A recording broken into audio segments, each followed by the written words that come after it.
A lo largo de los últimos 100 años, el avance de nuestra especie ha desprendido un aroma inconfundible, una mezcla de crudo, compuestos sulfurosos y vapores, que arden con facilidad. Quien haya caminado alguna vez junto a una refinería petroquímica sabe exactamente a qué me refiero. Ese tufo representa lo que hemos construido como sociedad moderna, pero al mismo tiempo delata un modelo agotado y enfermizo que se tambalea al borde del colapso. Cada objeto que rozas en este instante, la funda de tu teléfono, el tejido que cubre tu cuerpo, los compuestos que nutrieron la tierra. Donde brotó tu alimento nace de un procedimiento agresivo, uno que exige calor descomunal, fuerzas de compresión despiadadas y recursos arrancados de las entrañas del planeta. Ahora bien, ¿qué pensarías si te revelara que la respuesta a nuestra dependencia del crudo no se esconde en otro pozo petrolero, sino en el interior de una de las patologías más mortíferas que azotan al ser humano? ¿Y si fuera posible construir el mundo contemporáneo a partir de glucosa y oxígeno atmosférico? Mi nombre es Rafael González, y esto es Nova Gea. Les doy la bienvenida a la gran transformación impulsada por la biología sintética. En este episodio descubriremos cómo una modesta compañía tejana está redefiniendo un sector valorado en $6 billones. El relato de Solugen, la firma que encabeza esta disrupción, bien podría pertenecer a las páginas de una obra de ciencia ficción.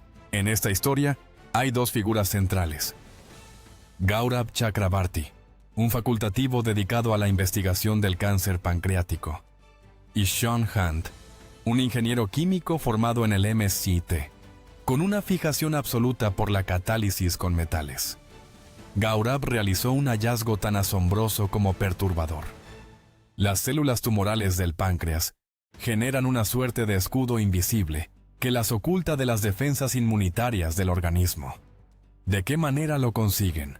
Segregando cantidades enormes de peróxido de hidrógeno, esa sustancia que conocemos popularmente como agua oxigenada. ¿Cómo logra una estructura biológica algo intrínsecamente delicado generar un compuesto tan corrosivo sin autodestruirse? La clave residía en una enzima que había sufrido una mutación. Al mismo tiempo, en los laboratorios del MIT, Sean perseguía un objetivo idéntico, pero por la vía convencional, recurriendo a metales costosos como el platino y sometiendo todo a presiones descomunales. El día en que sus caminos se cruzaron ambos, comprendieron que la naturaleza, tras 4.000 millones de años de evolución, ya había optimizado aquello que a la humanidad le supone inversiones multimillonarias en infraestructura.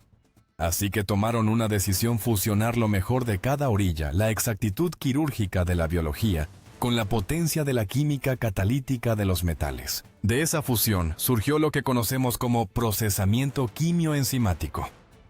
Para comprender cómo funciona, aparta de tu mente las chimeneas humeantes y concéntrate en tu propio organismo. Tu cuerpo es en sí mismo una planta química ambulante.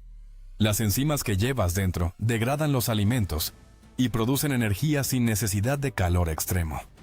Lo que hizo Solugen fue tomar ese mismo principio y llevarlo a escala industrial. El núcleo de todo su sistema recibe el nombre de bioforja. En vez de crudo, su insumo básico es jarabe de maíz, es decir, glucosa pura. Ese azúcar se vierte en un reactor donde se mezcla con aire-agua y enzimas modeladas por ordenador. Piénsalo así: la petroquímica convencional equivale a intentar tallar una escultura a base de explosivos. El resultado es un caos total: montañas de escombros, desechos venenosos y un derroche energético brutal. El método quimioenzimático, en contraste, opera como una impresora 3D a escala molecular. Cada enzima funciona como un orfebre diminuto que recoge la molécula de azúcar y la remodela hasta convertirla exactamente en el compuesto buscado, con un rendimiento del 96%. Nada de desechos, nada de combustión, nada de estallidos. ¿Será que durante un siglo entero hemos estado fabricándolo todo por el camino más complicado posible? Y lo más sorprendente de esta historia es lo rudimentario de sus orígenes. Estos dos visionarios no dieron sus primeros pasos en unas instalaciones de alta tecnología. El reactor inaugural lo ensamblaron con tuberías de PVC, adquiridas en Home Depot, y baldas metálicas compradas en Walmart. Llegaron incluso a arrancar los paneles del techo, porque su artilugio resultaba demasiado alto para el local que alquilaban en un barrio marginal de Dallas. Su primer producto, un desinfectante para bañeras de hidromasaje, lo comercializaban directamente desde el maletero de un automóvil. A día de hoy, aquel prototipo casero de PVC ha dado paso a una estructura de acero que se eleva 20 metros, aunque el fundamento sigue siendo idéntico. Con ello han dejado claro que la biología sintética no está reservada únicamente a fármacos de alto coste. Puede generar toneladas de compuestos industriales a precios competitivos. Para captar la verdadera magnitud de esta disrupción, necesitamos levantar la tapa del motor y examinar de qué forma esta tecnología desafía los principios de la termodinámica industrial, que hemos dado por inamovibles durante más de 100 años. Arranquemos por la declaración más atrevida de todas. La facultad de extraer CO2 del aire no significa que el reactor de Solugen opere como un aspirador colosal de gases. Lo que hace es servirse de la propia maquinaria biológica vegetal a modo de caballo de Troya. El jarabe de maíz que emplean como insumo primario no es otra cosa que carbono atmosférico que la planta de maíz fijó a través de la fotosíntesis durante la temporada previa. En la petroquímica convencional, el crudo carbono fósil que debería permanecer sepultado bajo tierra se incinera o se transforma devolviendo cantidades ingentes de CO2 a la atmósfera. Dentro de la bioforja, en cambio, ese carbono reciente absorbido por los cultivos queda inmovilizado de manera permanente en la arquitectura molecular del producto terminado, sea este un abono agrícola o un polímero destinado a la edificación. Cuando se hace el recuento final, la ecuación arroja un saldo negativo.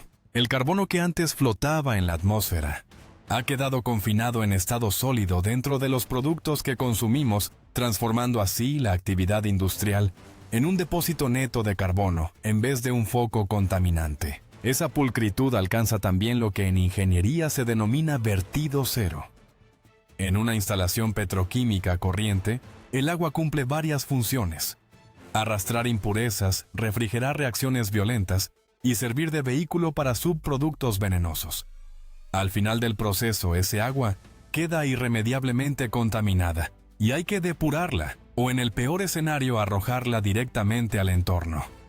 En la bioforja de Solugen ocurre justo lo contrario. El agua no es un desecho, sino el escenario mismo donde se desarrolla toda la transformación. Las enzimas trabajan sumergidas en un medio acuoso y gracias a la extraordinaria selectividad de estas nanomáquinas biológicas, no aparecen compuestos residuales extraños que haya que depurar. El agua que ingresa en el circuito solo abandona el sistema incorporada al producto terminado, o bien se evapora para volver a condensarse dentro de un bucle hermético.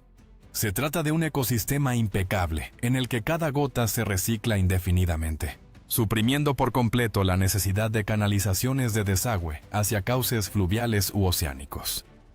Hablamos en sentido estricto de una planta industrial sin cloacas. Pero tal vez el dato más revolucionario sea otro. Esta instalación constituye por primera vez una infraestructura genuinamente segura. El motivo por el que las factorías químicas tradicionales se ubican lejos de los núcleos urbanos es la utilización de disolventes orgánicos volátiles y altamente inflamables, como el benceno o el tolueno, imprescindibles para disolver los derivados del crudo y posibilitar las reacciones. Esos disolventes son en la práctica artefactos explosivos latentes. Solugen los ha eliminado de raíz, sustituyéndolos por agua corriente sin más. ¿Cómo es eso factible? Porque sus enzimas han sido diseñadas con afinidad por el agua. Literalmente prosperan en ella. En vez de recurrir a temperaturas abrasadoras y sustancias detonantes para obligar a las moléculas a fragmentarse, las enzimas funcionan como tenazas de precisión que operan a temperaturas cercanas a las del cuerpo humano. No hacen falta calderas monumentales ni depósitos sometidos a presiones extremas, porque la energía que impulsa cada reacción no procede de la fuerza bruta, sino del vínculo químico natural entre la enzima y la molécula de azúcar. En última instancia, esa garantía de seguridad abre la puerta a un giro radical en el modelo industrial. La mini refinería prescinde de esos laberintos interminables de tuberías que asemejan metrópolis de metal. Una instalación de Solugen, como la Bioforge, uno apenas requiere la superficie equivalente a 2 pistas de baloncesto. Su distribución es modular depósitos para almacenar la materia prima, el jarabe de maíz. Una torre de reacción de aproximadamente 18 metros, comparable a un inmueble de 6 pisos y un área de envasado. Para ponerlo en perspectiva, una refinería petrolera convencional puede extenderse sobre una superficie equivalente a 500 estadios de fútbol y resultar visible desde la órbita terrestre, mientras que una mini refinería de Solugen es tan reducida que cabría dentro de una nave logística cualquiera. Este diseño al estilo Lego hace posible fabricar cada módulo en un punto, cargarlo en camiones estándar y montarlo en cualquier rincón del planeta donde exista un suministro de azúcar y acceso a agua, acercando la manufactura química literalmente hasta la puerta de quien la requiera. Si la utilización de jarabe de maíz ya supone un avance colosal frente al crudo, lo que sigue a continuación bordea aquello que nuestros ancestros habrían catalogado de hechicería. La meta última de Solugen no pasa por depender de las cosechas, sino por suprimir al intermediario vegetal. Hoy en día la planta de maíz absorbe el CO2 atmosférico, y nosotros le arrebatamos la glucosa resultante. Pero ¿y si las enzimas pudieran nutrirse directamente del carbono suspendido en el aire que nos rodea? Para materializar esa visión, la compañía está incorporando tecnología de captura directa de aire, conocida como DAC por sus siglas en inglés. Visualiza enormes ventiladores recubiertos de compuestos químicos que funcionan como imanes moleculares para el dióxido de carbono. Una vez atrapado ese gas, no se entierra en el subsuelo, sino que se canaliza hacia la bioforja. Es aquí donde interviene la ingeniería de proteínas de vanguardia.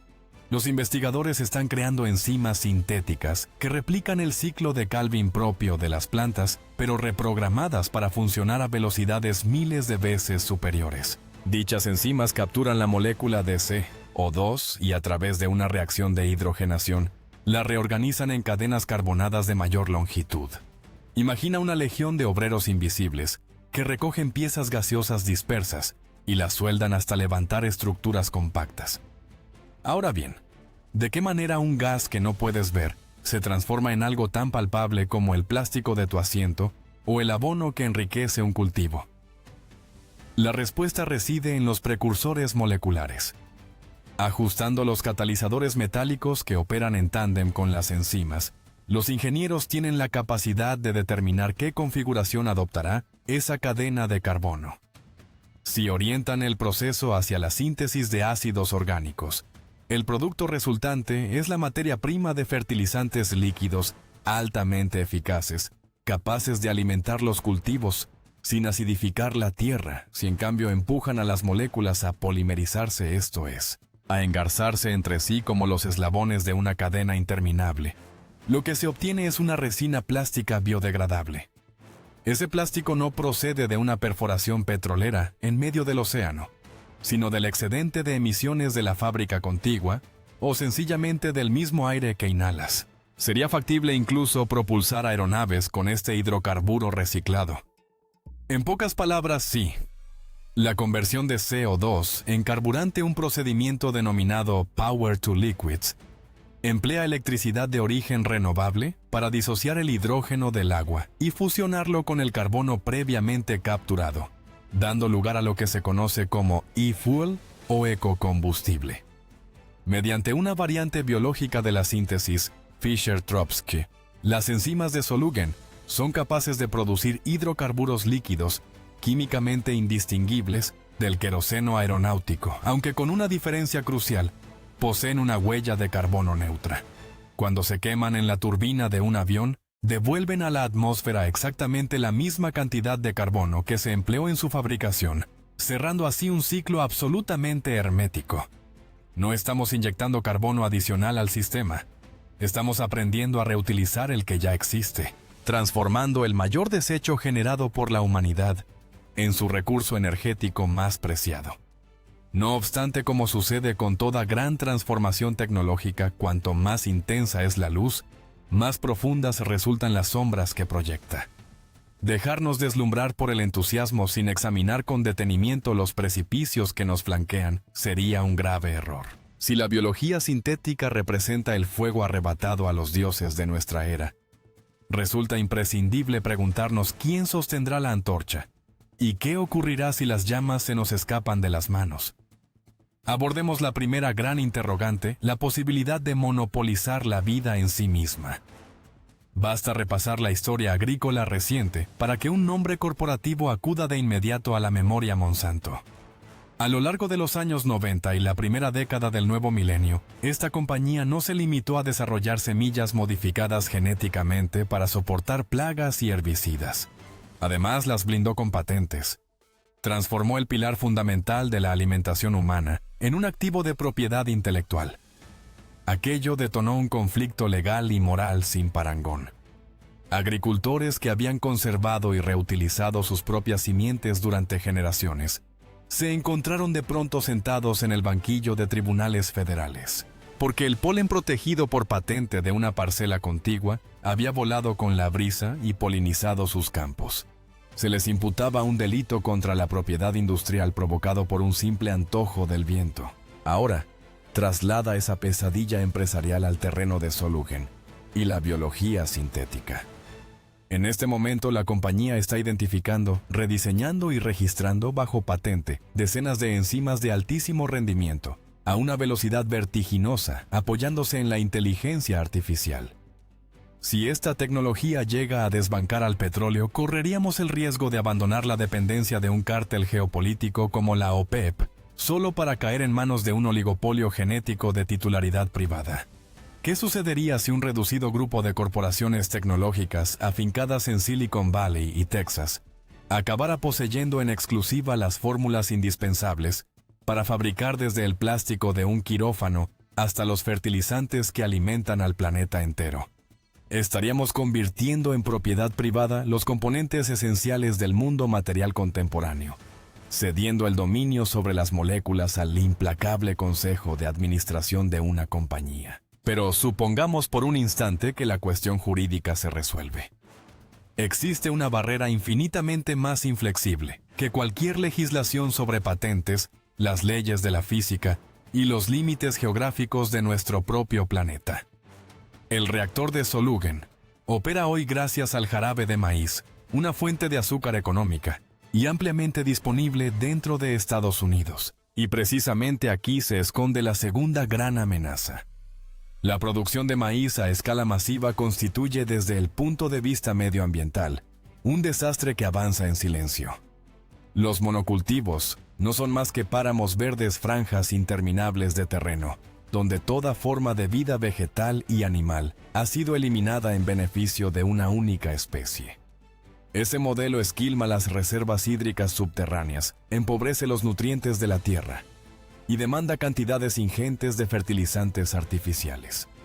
Con cada lluvia, ese sobrante químico es arrastrado por los cauces fluviales hasta desembocar en el océano, donde desencadena proliferaciones descomunales de algas que consumen todo el oxígeno disuelto. Es exactamente el fenómeno que origina la tristemente célebre zona muerta del Golfo de México, una región marina asfixiada, donde la vida acuática simplemente perece. Pongamos ahora las cifras sobre la mesa. El sector químico global genera más de 100 millones de toneladas de productos cada año.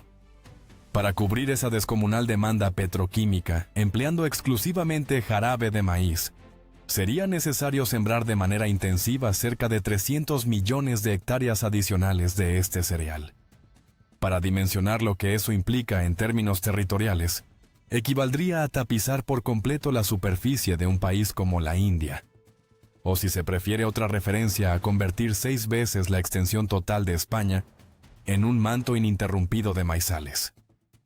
¿De dónde saldría semejante cantidad de tierra?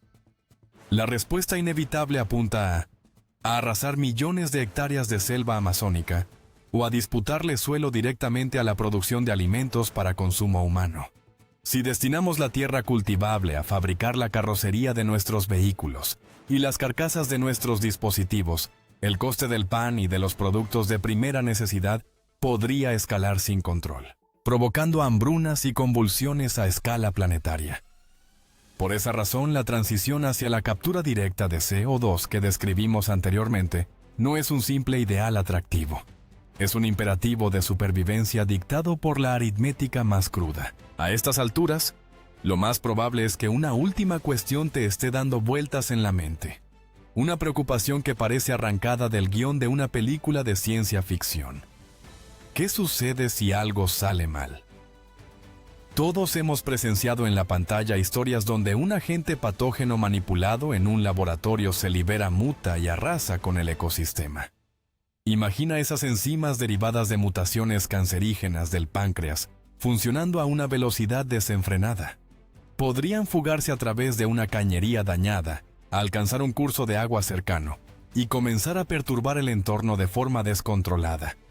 Serían capaces de reproducirse y aniquilar ecosistemas completos. La respuesta, por fortuna, descansa sobre un principio biológico esencial. Las enzimas carecen de vida propia. En biología existe una distancia abismal entre una célula y una enzima. Para visualizarlo, piensa en una planta automovilística. La célula viva, la bacteria, equivale a la fábrica completa con sus operarios. Su capacidad de ampliarse, erigir nuevas naves y autorreplicarse. La enzima, en cambio, no es más que un brazo mecánico fijado al suelo de la cadena de montaje. Es incapaz de copiarse a sí misma, de desplazarse o de ensamblar otro brazo robótico. Su única función es apretar un tornillo concreto. Ahora bien, Solugen sí recurre a organismos vivos dentro de sus laboratorios para manufacturar dichas enzimas. Antes de que arranque la alquimia enzimática propiamente dicha, la empresa utiliza enormes tanques repletos de miles de millones de microorganismos, levaduras o cepas de E. coli que han sido reprogramados genéticamente con segmentos de ADN, humano, vegetal o tumoral, para forzarlos a sintetizar esas enzimas prodigiosas. Pero, ¿qué ocurriría si un ciclón, un seísmo o un colapso estructural de proporciones catastróficas reventase esos depósitos? ¿Qué sucedería si millones de litros de ese caldo biológico vivo y alterado genéticamente se derramasen directamente sobre un cauce fluvial o el suelo de un bosque? En ese caso sí, estaríamos soltando una criatura de laboratorio con potencial para invadir la naturaleza y arrasar el ecosistema circundante. ¿Verdad? Pues para alivio de todos, la biología evolutiva ofrece una respuesta contundente. Y el motivo es tan sencillo como cautivador. Concibe a estas bacterias industriales como perros de una raza extremadamente domesticada y frágil. Piensa en un diminuto carlino o un chihuahua. Llevan generaciones enteras alojadas en un resort de 5 estrellas, el bioreactor. En su interior disfrutan de una temperatura calibrada al milímetro, aporte continuo de oxígeno, ausencia total de depredadores, y un banquete permanente de azúcares y nutrientes ya digeridos a su disposición las 24 horas. Como contrapartida a semejante vida de lujo, los científicos han intervenido su código genético para que canalicen la totalidad de su energía en un único cometido: producir enzimas. En el proceso han sacrificado cualquier instinto de supervivencia. Si de pronto sobreviene un desastre y ese cultivo vivo acaba vertido en un río agreste, esas bacterias chocan de frente contra un escenario hostil para el que carecen por completo de preparación. La temperatura del agua es gélida. La radiación ultravioleta solar las acribilla sin tregua, fragmentando su material genético. Y para colmo, ese río ya tiene dueños. Está poblado por bacterias salvajes, los auténticos depredadores del universo microscópico, forjadas durante millones de años en una lucha feroz por cada recurso disponible, acompañadas además de virus letales especializados en exterminar bacterias, los denominados bacteriófagos. Esas delicadas bacterias de laboratorio, lastrando un genoma sintético que las fuerza a producir compuestos totalmente irrelevantes para su propia supervivencia, carecen de toda capacidad competitiva. Resultan lentas e inoperantes en condiciones reales. Frente a semejante panorama perecen de manera casi instantánea, engullidas por la microbiota autóctona o fulminadas por el choque térmico. La consecuencia ecológica de un vertido masivo procedente de esos depósitos no marcaría por tanto el arranque de un filme de zombies a escala microscópica. En términos prácticos equivaldría a vaciar un camión cargado de levadura de panadero y caldo de pollo dentro de un lago. Ciertamente se produciría un episodio de contaminación localizada a corto plazo. Toda esa masa de materia biológica inerte y los azúcares derramados generarían un pico brutal de nutrientes. Los microorganismos autóctonos y las algas del cauce se entregarían a un banquete descomunal, proliferando de forma temporal y haciendo caer los niveles de oxígeno disuelto en ese tramo durante algunos días, lo cual podría sofocar a parte de la fauna piscícola local. Se trataría de un percance ambiental de alcance limitado, comparable a un vertido de aguas residuales municipales o escorrentía agrícola, pero el propio entorno digeriría y neutralizaría el daño en un puñado de semanas. La selección natural actúa como un tribunal sin clemencia. Más allá de las paredes de acero y vidrio de Solugen, las creaciones concebidas en un laboratorio no conquistan nada. A duras penas resisten 5 minutos con vida. Nos hallamos en una encrucijada decisiva de nuestra historia. A lo largo de décadas, se nos repitió que alcanzar una sociedad industrial avanzada exigía asumir la degradación ambiental como un peaje inevitable. La tecnología de Solugen evidencia que aquella premisa era un falso dilema. Podemos ser una civilización creativa, tecnológica y puntera, operando al mismo tiempo con la gracia y la limpieza de una hoja que lleva a cabo la fotosíntesis. Quizá dentro de medio siglo, nuestros nietos contemplen las fotografías de las refinerías petroleras, con el mismo asombro con que nosotros observamos hoy las antiguas lámparas alimentadas con grasa de ballena. El porvenir no es únicamente eléctrico. El porvenir es biológico, y por primera vez en mucho tiempo, parece que estamos trazando, o más bien bioforjando una senda que podría resultar completamente limpia y sostenible. Un cálido abrazo a los mecenas que respaldan mi independencia informativa. Suscríbete y regálame un me gusta para apoyar este canal. Gracias por acompañarme y nos encontramos en el futuro.